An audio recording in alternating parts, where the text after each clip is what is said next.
Think of it as a golden opportunity rather than an ordeal. Well, I'm trying to. How do I look? You look perfect. Truly. Here we are. Morning, Your Grace. How are you? Madam, Bramwell, I shall feel better when we've laid this thing to rest. Revaccination. Have you ever heard such nonsense? So much for the impartiality of the subcommittee. I was rather hoping they might all have been struck down by a sudden flu epidemic. Why me? Why have I been singled out to chair the most controversial debate of the whole conference? And reporting to Parliament afterwards. Exactly. Whatever Parliament decides, I shall still get the blame. Come on, Eleanor. Blamed either by the madmen of science who want to hang any parent who refuses to have their child revaccinated, or... by ignorant fools who don't even know what a vaccine is. Yes, exactly. Yes. Well, the debate starts at 3. I'll probably go in a few minutes early, I think. A nice cup of hot, sweet tea will feel much better. Eleanor, how are you progressing with the envelopes for our wedding invitations? Slowly. I warned you, I'm a novice on my writing machine. Well, I think you should persevere. Really, I do. That way all the invitations will go to the wrong destinations and we'll end up with a very inexpensive day. You shall partake in the blood of no kind of flesh, for the life of all flesh is its blood. Leviticus, I believe. You are meddling in God's business. No, let the man have his head. And any of you that sup with him are as lost to God's redemption as he himself. That's enough. Remove him. Be not equally yoked with unbelievers. What concord have Christ with Belial? Corinthians 2. I have met this gentleman before. Get that man out of here. Are you burnt? No, not at all. Belial! Abominator! Irishman! No bones broken, no skin blistered. I shan't need your medical attentions, gentlemen. Don't hurt the poor fellow. He's quite out of his mind. Gentlemen, 10,000 signatures on the petition against compulsory revaccination. All from madmen like him. Very good.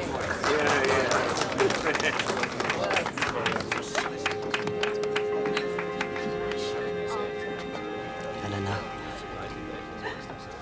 For God's sake, Emmaline, turn off the tears and remember where you are. I knew that I'd run into him at some point during the conference. I didn't think it would be the very first day. Forgive me, I think I won't stay after all. I'll see you. No, please have your tea.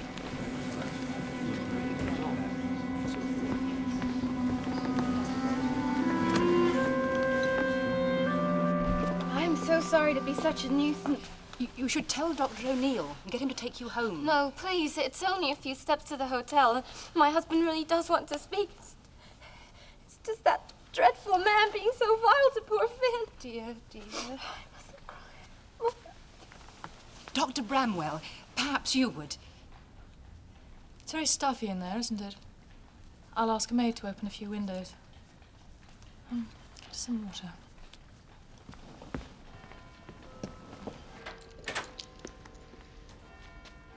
Eleanor.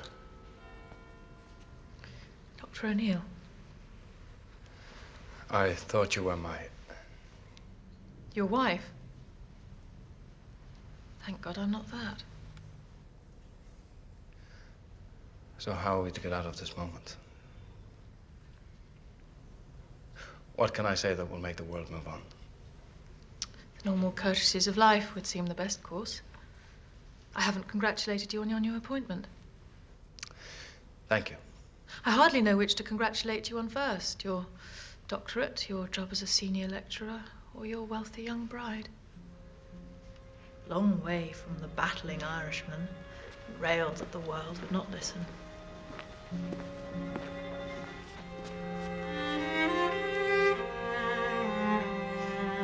And since 1853, the vaccination of infants against smallpox has been compulsory.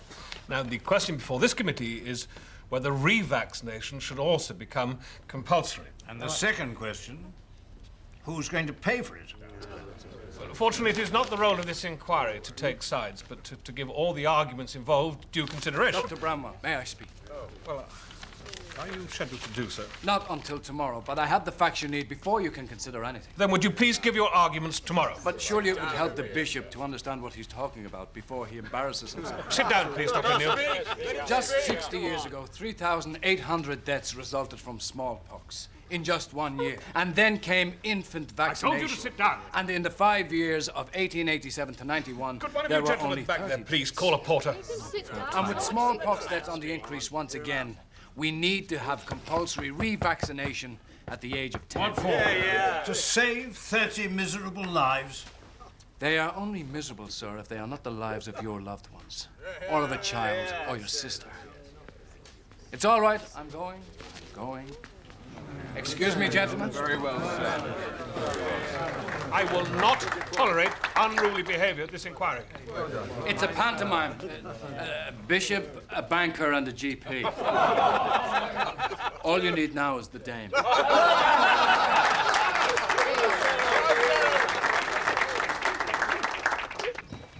didn't expect you back for hours, miss.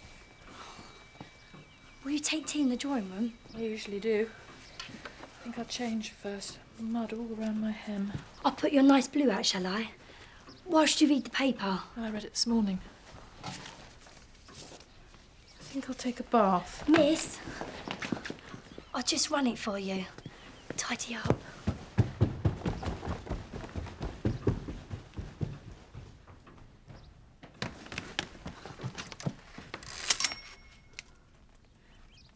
I haven't hurt you, miss.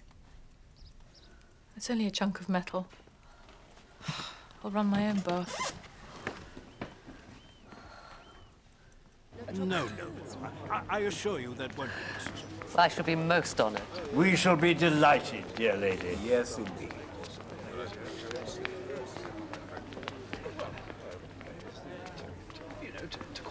There you are. I'm sorry. I was detained by the secretary. I suppose those two are complaining about O'Neill. No. Whenever that man draws breath, he causes problems. I know that you have good reason to hate Dr. O'Neill. I don't deny it. And that every time he opens his mouth, you would like to jab your elbow into it. Mrs. Costigan, you shock me. But you really mustn't let it show quite so much. I had no choice. The man had to be ejected. But you looked a little choleric. You sounded full of fury. I do hope I don't let my personal feelings get in the way of my professional judgment. Don't be huffy. I'm only trying to help. Very awkwardly, I know, but with the best possible intentions. Must be the effect of this subcommittee. Bad temper. I'm such a new boy at this. And those two, Mr. Porlock and the Bishop, they talk to me as if I was their boot boy. Well, they'll soon be eating out of your hand. Won over by your hospitality. What hospitality? They both accepted my invitation to dinner tomorrow. I am your fiancée, Dr. Bramwell. I'm allowed to entertain your colleagues, sweeten them up for you, court and flatter them. 8 o'clock, sharp.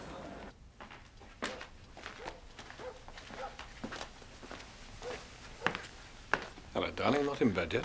Certainly not. How was your opening session? Oh. We got through it. I'm sorry O'Neill ruined your evening. Him and his vacuous wife. It was a surprise to see them, but I really didn't give it another thought. And I'm sure she isn't vacuous, just very young and probably expecting a child. Is she? Oh, she's in tears in the ladies' room. Darling, I'm sorry. Well, don't dwell on it. I'm quite content and happy. I feel nothing for him now. Nothing at all. Yeah. Regret, maybe, and pity that such a brilliant man should be so weak. But then I'm used to strong gentlemen. Hearts of oak, like my father. Well, I wish Mrs. Costigan felt the same. I'm sure she does. Her late husband was a great entrepreneur. I do not, I think, live up to the memory. You know as well as I do that you're her very own heart of oak. Well, standard rose at the very least. Good night, sweet Floribunda. Good night, insolent miss. Do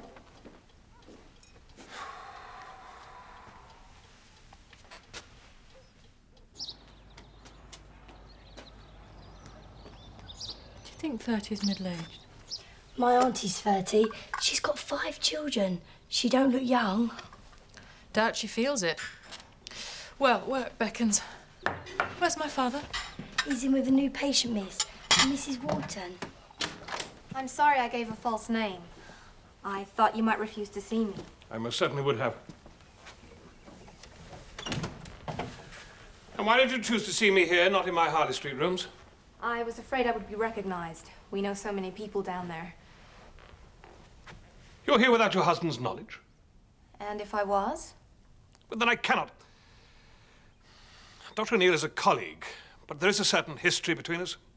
My father has telegrammed me that I must consult another doctor, and I could think of no one else. London is full of doctors. And all of them in awe of my husband. But not you. Well, if you're expecting a child, you should see an obstetrician. But I'm not. I'm sorry. It may be nonsense, but my father agrees that there is cause for concern, and I'm almost sick with worry. If you want to examine her, that's up to you, but I'll have nothing to do with her. Well, I have little choice. She says she's sick and needs help. But if her father approves, surely there's no problem. Well, it's her husband that matters in this case, and he knows nothing about it. I just think it's a wise precaution to have a witness. Well, I know it's rather difficult for you. No, it isn't. Not at all difficult. Perhaps you could just sit in and listen? Take no part whatsoever?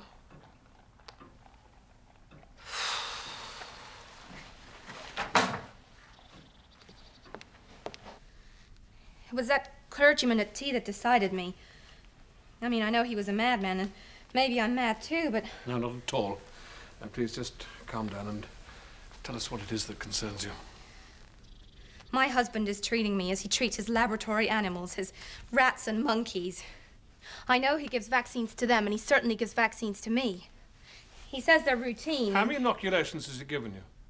2. Did he tell you what was in them?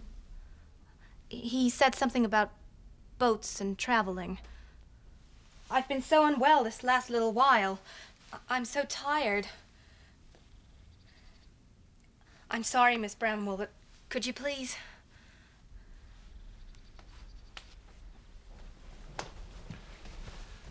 Well, it's not really surprising, is it? I mean, a newly married woman in a strange country.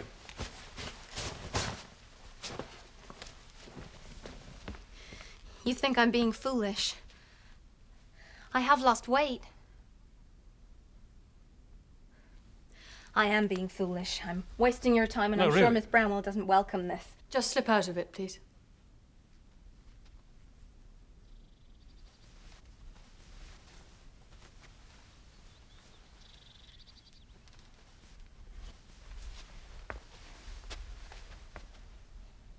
Has your husband seen this? It flared up so quickly. It's really very painful.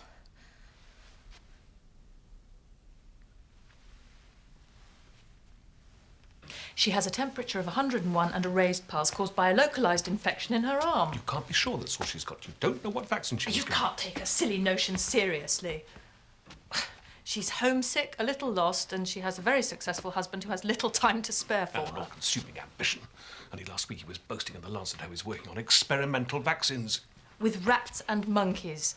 He'd never give an untried vaccine to a healthy woman.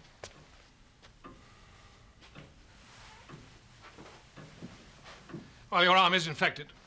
But that happens sometimes after a vaccination. So I'm not ill. Yes, you have an infection. But it's probably from a perfectly ordinary smallpox vaccine. But... Oh, I'm very relieved, of course, but I feel so foolish. Well, there's no need. Nothing you said here will go any further.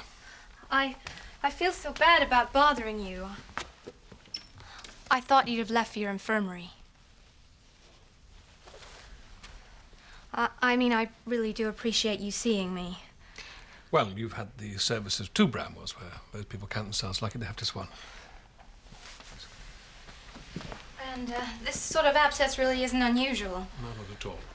And your husband is the best person to take care of you. Thank you. But you must get treatment straight away.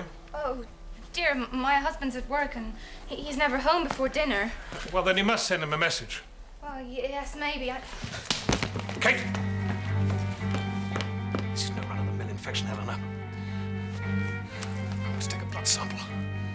Damn it, we don't know her address. They're staying at an hotel. She mentioned it yesterday. Fetch a pillow, will you, Kate? What? We can't send her back to an hotel. She can't stay here. Yes, she can, just for a few hours till her husband arrives. Make her comfortable. Is that Mr. O'Neill's wife, miss? The nerve of it. A few more for her feet, please. Oh, miss, and he will come and collect her? I sincerely hope so. I shan't let him in. Well, it won't help to have him battering the door down, will it? Of course you'll let him in. He became slightly pyrexic, went on his grub for 3 days, but those, gentlemen, were his only symptoms. Dr. O'Neill, I do apologize, gentlemen. Dr. Bramwell, I was just conducting a small tour for some of our esteemed colleagues. I need to speak to you. Concerns your wife. Excuse me, gentlemen. I will not keep you long.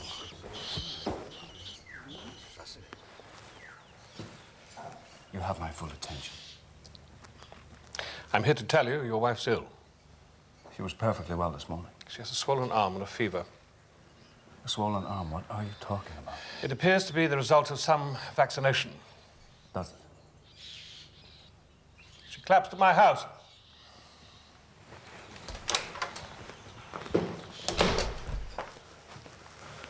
What was she doing there? We put her to bed. My daughter's looking after her. What are you up to, Bramwell? Your wife's ill. She's had a minor reaction to a vaccine, that's all. Do you have a microscope here? Of course. This is a laboratory. We have dozens of the damn things. One will do.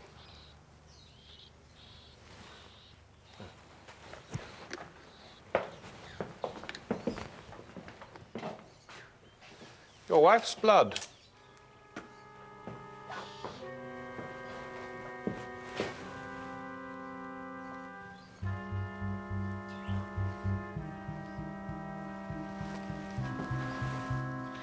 Do you still think this is a minor reaction to a vaccine? Excuse me, gentlemen. I'm sorry, I have urgent business I need to attend to.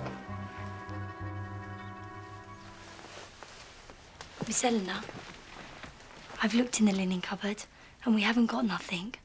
Nothing that would do. I'm sorry, miss. Just like it one of your night dresses. Nope. I've only got old things that my mother has sent me. For goodness sake, Kate, I'm sure her husband has seen her stark naked countless times.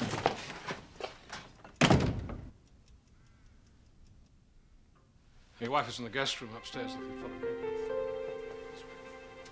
Yes. Oh, Eleanor, I'm sorry, traffic was terrible.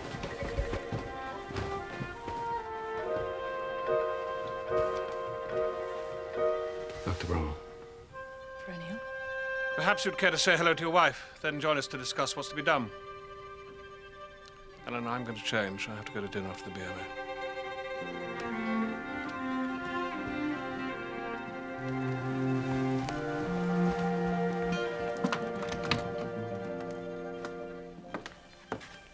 Finn, I'm so sorry to cause so much trouble.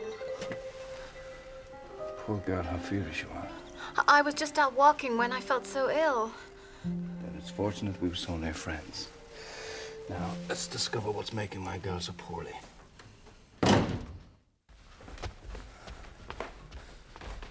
I can't believe I had breakfast with her. Just this morning, I noticed nothing. Fevers do tend to worsen as the day goes on. I have to ask this just to dismiss it before we go any further. You haven't given her any unusual vaccine? Unusual? Untried? Good God, no. The abscess site is an infected inoculation. Nothing untried about it at all. The smallpox needle must have been infected. You know I wouldn't experiment like that.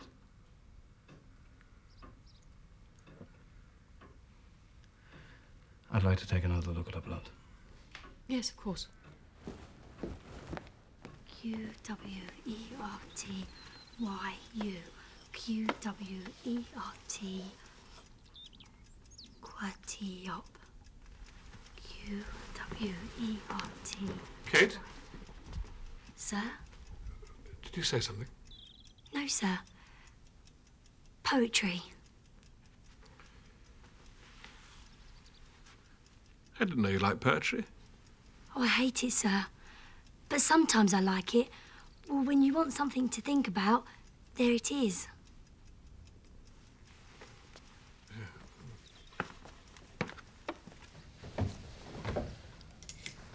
14 monkeys in my laboratory and all thriving.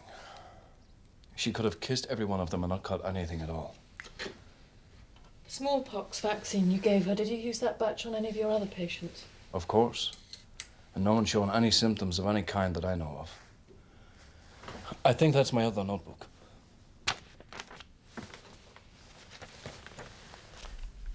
Thank you. Father, Dr. O'Neill has his notes with him. We thought that maybe... Outside, Eleanor.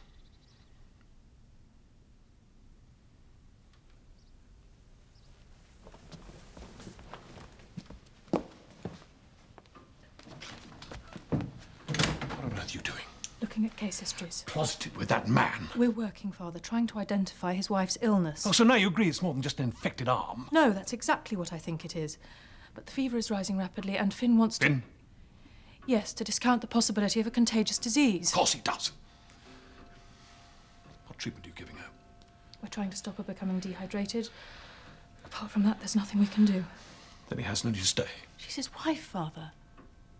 Now that she's here, we can't stop him seeing her. Of course not. But he has no need to stay here. If she's resting, he can go home. Damn it, I'm going to be late.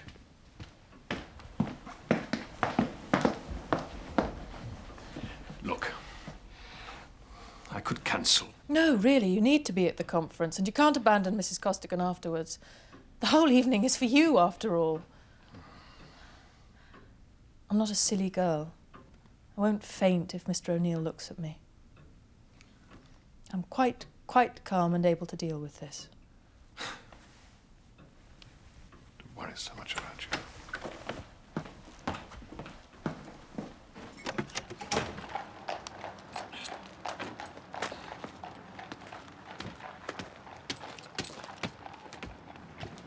Nurses should be allowed to give evidence against revaccination. All for it.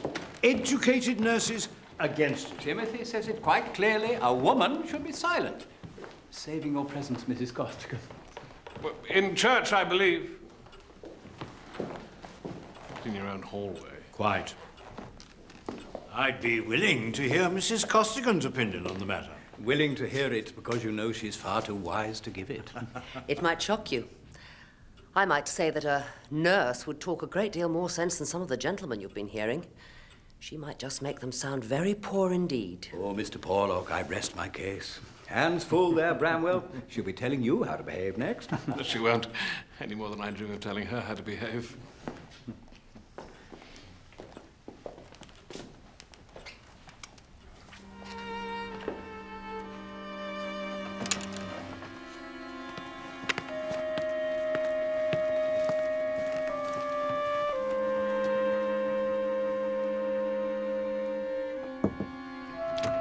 Mrs. O'Neill.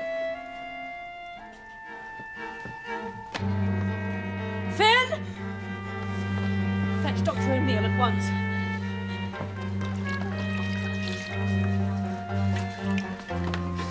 She's in Rigel. Oh, God. Ferocity is frightening. Lymphangitis? Yes. Kate, send to the thrift. Ask Nurse Carr to come on her way home. She's seriously ill, Finn. It's no use pretending that she isn't. Thank you.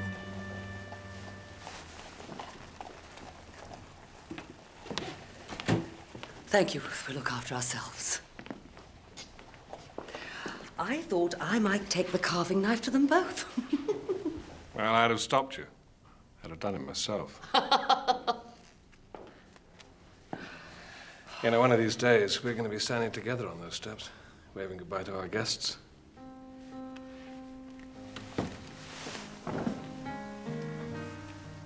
Take you by the hand.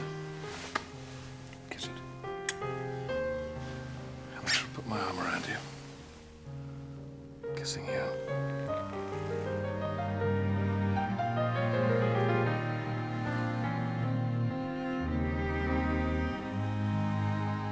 One day very soon. 1 part Lysol to 10 parts water. 2 large basins of it. One goes by the door. The other is for the sheets. The sheets? Half fill the bowl and feed the sheet into it. Like this. Well, whatever for? Whatever for? Whatever for? Because I say so, miss. And you can tell the boy in the scullery to move all this furniture out.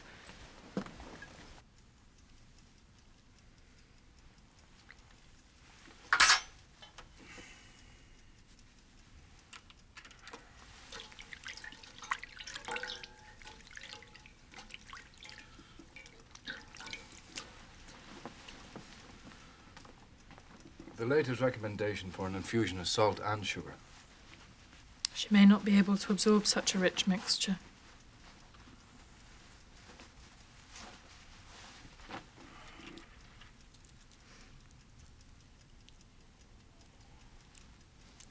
Why do you think she came here? I thought it was to gloat, but she's not malicious, is she? I think she was curious.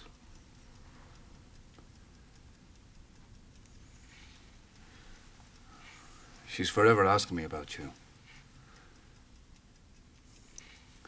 She knows no other professional women. Wealthy young American ladies are poorly educated. So she came to peer at me like some animal in a cage. I think she wanted to meet your father. To see what sort of man could raise a woman like you. See what kind of house you lived in. A very ordinary one. She must have been disappointed. You could never disappoint anyone. God, Eleanor, I've missed you. Every bit of you. Your mind, your spirit, your smile. A salt and sugar infusion. Well, we'll see how it goes. What temperature do they recommend? No higher than 99 degrees. I'll prepare it myself. I have missed you so much.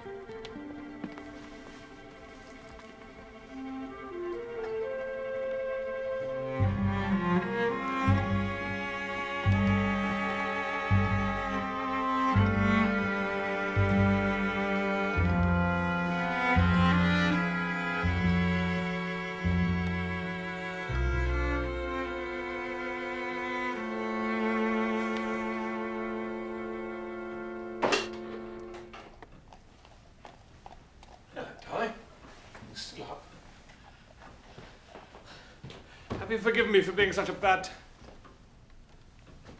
What is it? Emmaline has worsened. Have you identified the infection yet?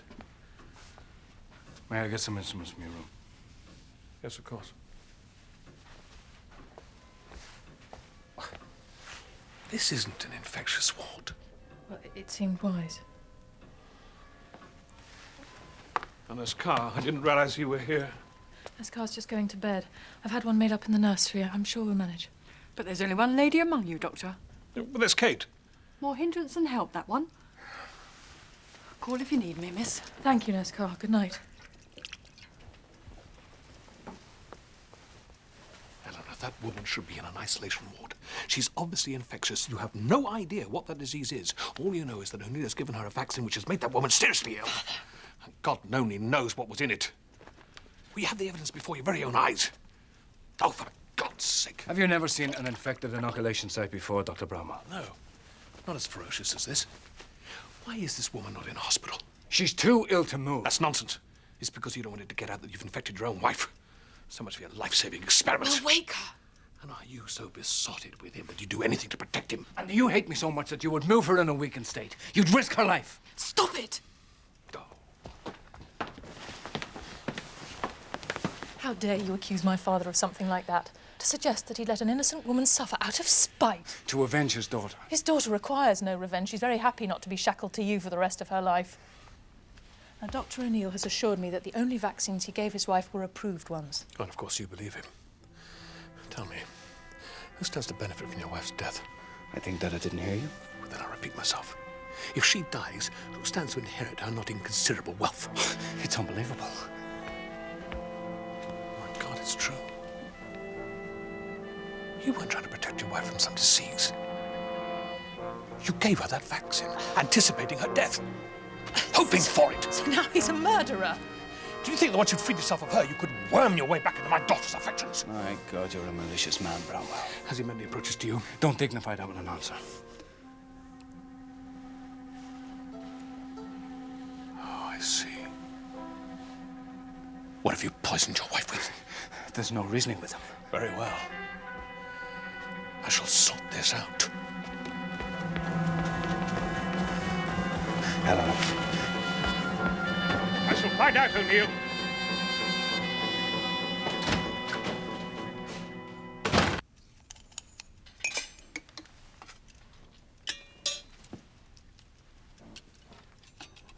If you can just keep up her fluids, stop the abscess from breaking down completely. She developed septicemia. There's nothing we can do. She won't. Her breathing's no worse and her temperature's no higher than it was an hour It's as ago. high as it could be, Finn. She's past the crisis.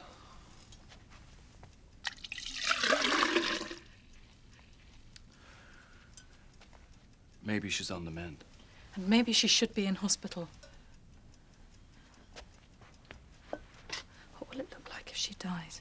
The two of us nursing her in secret. There's nothing secretive about it. Car's here, the servants. You beginning to believe what your father said? I'm beginning to see this as it will look to others.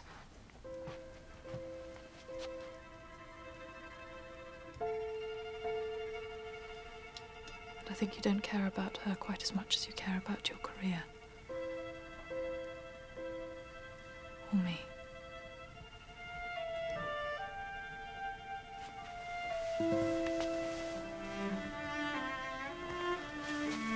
You accept that I care for you then?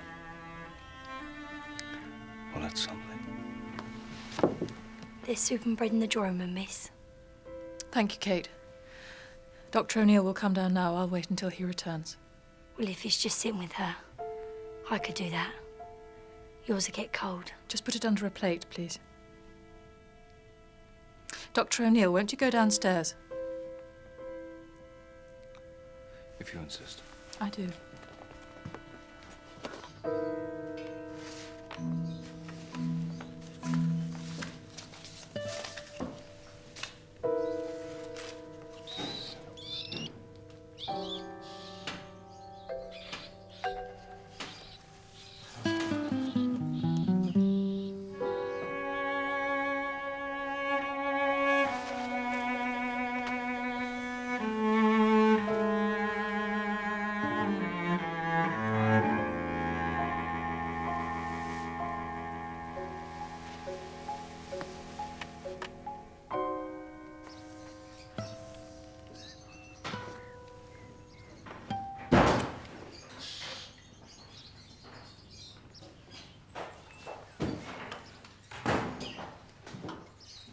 Good morning. Made me jump, sir. No one's supposed to be in here, sir. I'm sorry, there was no one here to tell me that. I'm Dr. Robert Bramwell. Oh, didn't they stop you at the hospital door, sir? It's only, I'll get it in the nick if anything's out of place. Oh, no need to worry. Dr. O'Neill's a very good friend of mine. He's at my house at this very moment. Well, I'll put this away and smart myself up.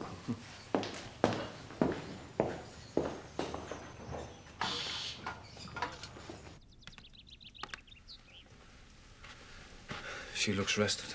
Soon be able to take her away then, and let poor Miss Bramwell get back to normal. Yes, I dare say I will. She's doing very nicely, Miss Bramwell is. She doesn't need this sort of upset. Oh, and you know what she needs, do you? I know what she doesn't need. Where is Miss Bramwell? Trying to get some peace.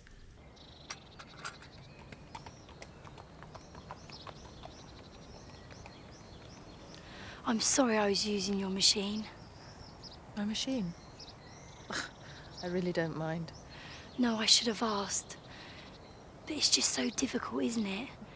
And that Mr. Pittman shorthand, I'm no good at it. Neither am I. Are you thinking of leaving us, Kate? I won't be shocked or cross if you are. Just a little sad. Cook says that when Dr. Bramwell marries Mrs. Costigan, that there won't be no room for us. That she'll have her own servants. So you thought you'd be a secretary? But I'd never manage it, miss. I'm not good at my words and that. I'd better tend the fire in Mrs. O'Neill's room, miss.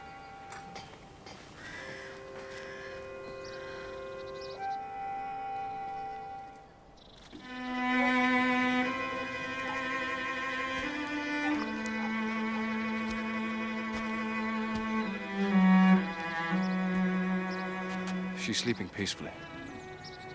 Yes, I know. The abscess is less inflamed.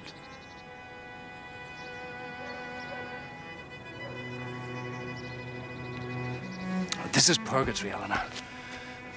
I don't blame your father for hating me. When I look at what I threw away, I hate myself. But do you? Really? No, I don't hate you. You must want a cup of tea, too. We don't have to be polite strangers. Must we pay for my mistake forever? Yes, we must. But what a stupid waste that would be. Me shackled to a woman I don't love. You living alone and lonely. I'm not lonely. You're aching with loneliness. I can see it in your eyes. And I must learn to hide it better. If you knew how much I long to touch you, to trace your jaw, to smell you. I think I do. It's not impossible. Other married men do it.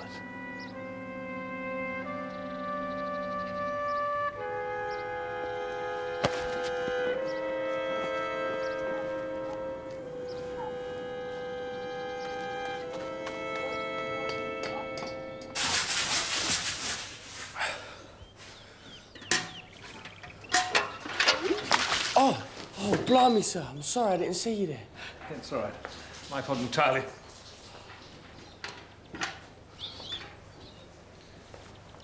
Did you just scrub that bench down with carbolic? Lysol, sir. What did you rinse it with? Water. Where did you get the water from? A tap? Bucket won't fit under it. The trough in the yard for the horses. I do it proper. No one ever complains. How are those test tubes cleaned?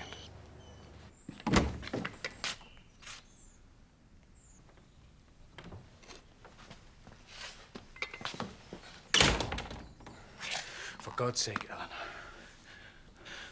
Why so wounded? Are you a child suddenly? We were lovers. We were to be married. It was... Somehow, Finn, you've persuaded yourself that you can be married to Emmaline and yet keep my love. How can that be? How can that ever be? Don't pretend you're part of the moral hypocrisy of genteel life. We belong together. We met again by chance. You're here now only because your wife is ill. You're an opportunist. No, this is not some passing fancy. You know why I married Emmaline. You understand what it is to make sacrifices. And I was the sacrifice. Eleanor, our lives are hard enough. Oh, yours is very comfortable, surely. You have a doting young wife, a wealthy father-in-law, funds for any research that takes your fancy. No. On the eve of my wedding, I knew I had made a dreadful mistake.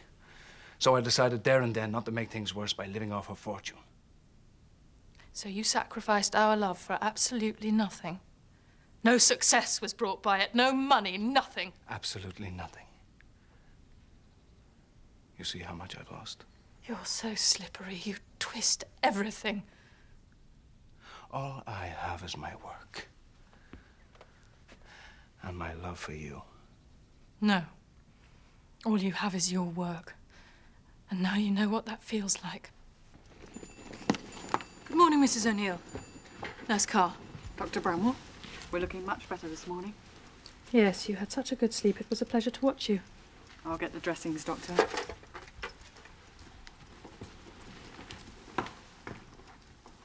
You're doing very well. Where's my husband? He's here, in the garden. I'll get him. No, please. I'm sorry. Do you still love him? Finn loves you. He'll only ever be fond of me. Please don't upset yourself. I'm not. I've grown used to the idea. I'm sorry. But I couldn't bear it if you loved him too. Nurse Carr, would you tell Dr. O'Neill that his wife is asking for him? Certainly, Doctor.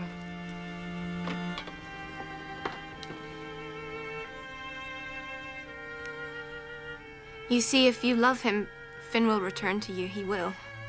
I know it. I haven't an ounce of feeling left for Dr. O'Neill. Listen. I promise you that no sign of affection, no fond thought even, will ever exist between me and Dr. O'Neill again. Now will you get better for me?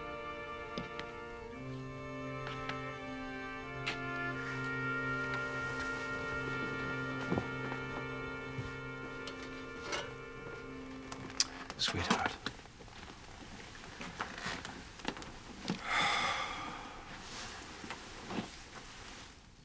How you worried us.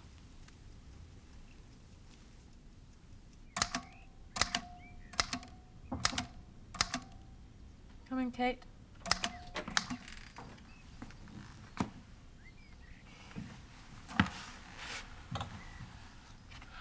Well, you must be exhausted. Yes. Mrs. O'Neill is much better. Yes, I know. Father, you know how difficult I've always found it to say that you were right and I was wrong. Well, you've never said in your life. Well, I think that Dr. O'Neill would inject anyone with anything if he thought it would help his career. Well, almost anything. But I think even he would draw the line at horse droppings.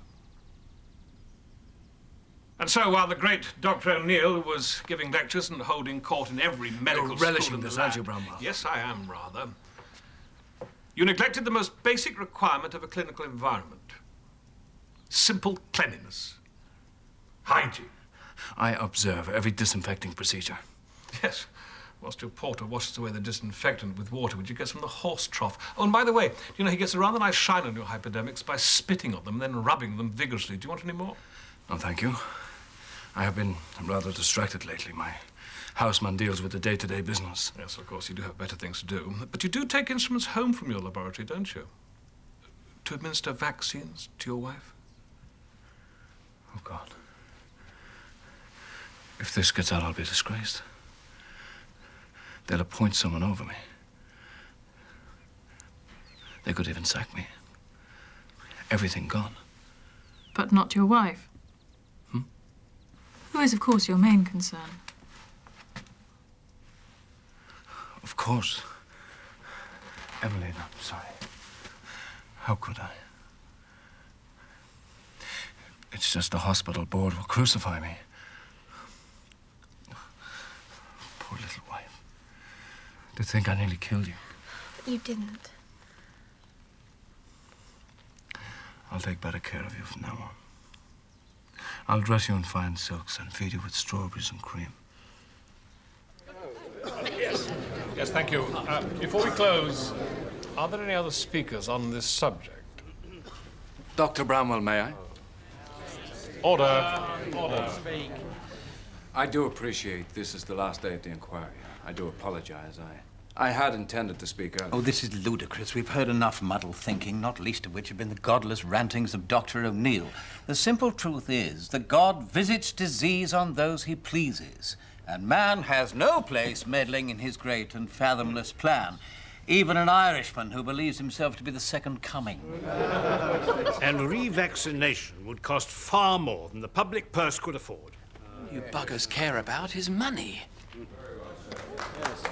Ladies and gentlemen, this is the last day of this inquiry, and I am minded of the fact as we prepare our report for Parliament. And for me, it has been an educational experience. Just recently, I had the occasion to spend a very long night looking at the research of Dr. O'Neill, and I have to tell you that I was very impressed. If this country has an expert in vaccination, it is to be found in Dr. O'Neill. And as chairman, I think it would be churlish. Indeed, we would be failing in our duty not to hear him speak. And so, Dr. O'Neill, you have our full attention. Thank you, sir. Excuse me, Jim.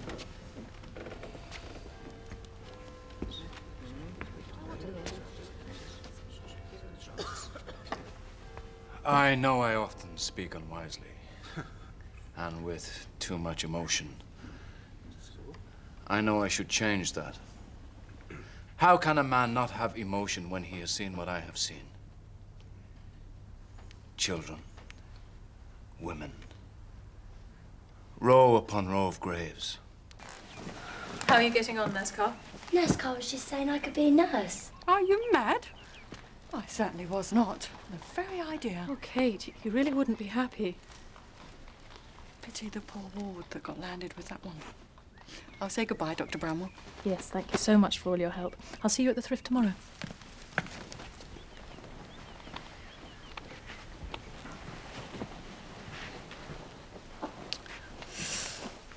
You and I are in exactly the same position. Both of us will be affected by my father's marriage. Neither of us are sure what will happen. Oh, that's awful, miss. I never realised. So why don't we cling together through these turbulent times? Like the babes in the wood. It's time I had a lady's maid. Me, miss? A lady's maid? Wait till I tell Cook. This'll make her eyes smart. I am so proud of you. What an accomplished man you are. I only hope that Parliament agrees with you. I'm not used to this, you know. No? Not used to what? My dear Patrick, a sweet man in every way. Well, he wasn't as socially adept as you are. He was more at home on the brewery floor than in the boardroom. Which is why I may sometimes seem to interfere. I don't mean to.